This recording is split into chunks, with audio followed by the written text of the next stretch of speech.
안녕하세요. 맘게 좀 아는 언니 지민언니입니다. 날이 점점 더워지고 있습니다. 사실 이렇게 더운 날 에어컨 없이 지내기란 쉽지 않죠.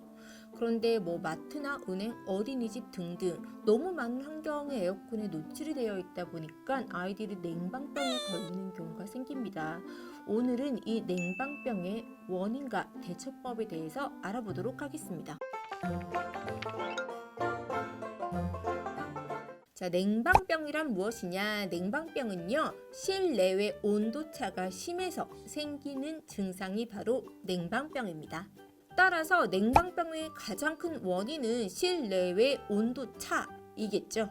에어컨은 공기 중에 수분을 응결하여 주변의 온도를 낮추는 원리로 작동을 하는데요. 주변의 온도가 너무 낮아지게 되면 우리 몸의 자율신경계가 그 변화에 적응하지 못해서 두통, 소화불량 등의 증상이 나타나게 됩니다. 또한 온도가 낮아지면서 과도한 습도 저하가 발생하게 되는데 이 과도한 습도 저하는 공기를 건조하게 만들어요. 그래서 우리가 숨쉬는 코 점막, 입안 점막 등을 건조하게 만들어서 콧물, 기침 등의 가벼운 감기 증상도 생길 수 있습니다. 그 밖에도 냉방기의 낮은 온도 설정, 냉방기 관리 미습으로 인한 세균 감염 등으로 냉방병에 걸리게 됩니다. 어른들도 이런 환경에 노출되면 냉방병에 걸리는데 아직 체온 온도 조절 능력이 미숙한 아이들은 특히나 면역력도 약하기 때문에 냉방병에 더 잘 걸리게 되겠죠. 자, 냉방병은요 보통 감기와 비슷하게 기침, 콧물, 코막힘 증상들이 나타납니다. 또한 두통과 어지러움, 근육통, 소화불량, 복통, 설사 등의 증상도 나타날 수 있습니다. 이 냉방병을 어떻게 치료하냐? 사실 이 냉방병은요, 그 환경만 개선하면 어느 정도 호전된다고 합니다. 그러나 증상이 너무 심하다면 당연히 병원으로 가셔서 약을 처방받으셔야 되고요. 더불어서 냉방 환경도 다시 개선해 주셔야 합니다.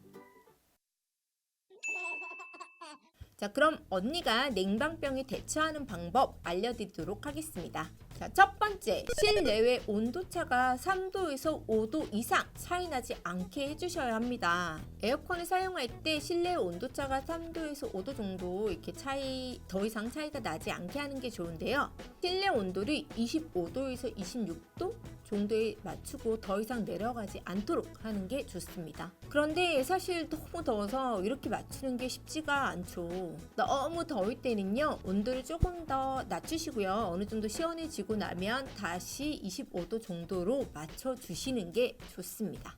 두 번째, 외출 시에 겉옷을 반드시 챙기도록 합니다. 저도 오히려 한여름에 겉옷을 더 챙기게 되는데요. 특히 마트나 영화관, 거긴 정말 겉옷이 없으면 닭살이 돋을 정도로 춥더라고요.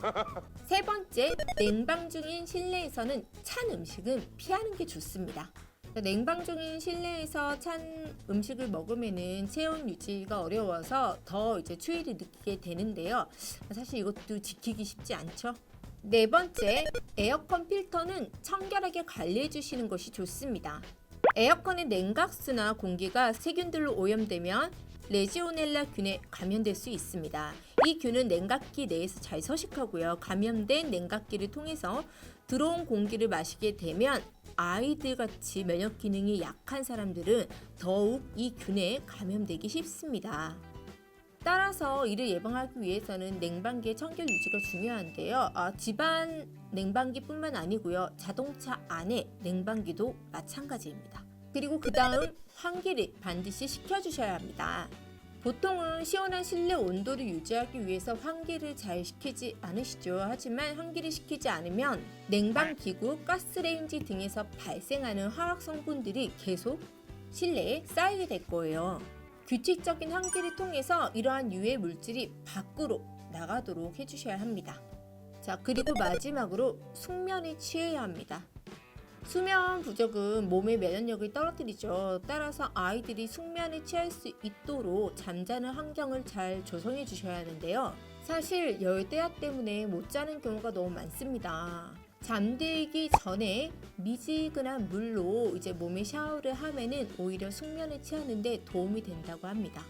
그리고 페트병을 꽁꽁 얼려서요. 이 페트병을 수건으로 칭칭 감싼 다음에 이렇게 안고 자면 어느 정도 시원함을 느낄 수 있거든요. 이런 방법도 한번 사용해 보시기 바랍니다. 자, 냉방병을 가만히 두면은 감기로까지 발전될 수 있습니다. 다음 시간에는 여름 감기에 대해서 알아보도록 하겠습니다. 이상 맘톡의 지민 언니였고요. 유튜브 구독하기, 좋아요, 댓글 잊지 마세요. 다음 시간에 뵙겠습니다.